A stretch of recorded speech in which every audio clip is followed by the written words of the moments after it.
दोस्तों, 2 दिन के बाद, आज से 2 दिन के बाद मैं सीएम की कुर्सी से इस्तीफा देने जा रहा हूं।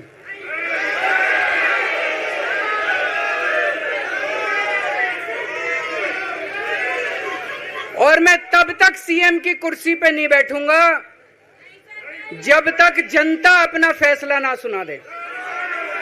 मैं जनता के बीच में जाऊंगा, गली गली में जाऊंगा, घर घर में जाऊंगा, और जब तक जनता अपना फैसला ना सुना दे कि केजरीवाल ईमानदार है, तब तक मैं सीएम की कुर्सी के ऊपर नहीं बैठूंगा।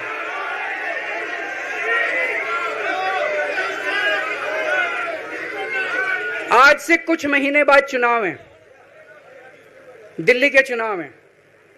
मैं जनता को निवेदन करना चाहता हूं, अपील करना चाहता हूं, अगर आपको लगता है केजरीवाल ईमानदार है, मेरे पक्ष में वोट दे देना। अगर आपको लगता है केजरीवाल गुनहगार है, मेरे को वोट मत देना। आप अगर मेरे को, आपका एक एक वोट मेरी ईमानदारी का सर्टिफिकेट होगा।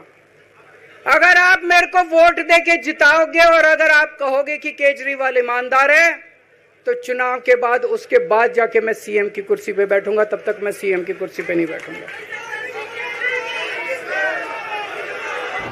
AHA न्यूज़ को लाइक करें, शेयर करें और सब्सक्राइब करना ना भूलें।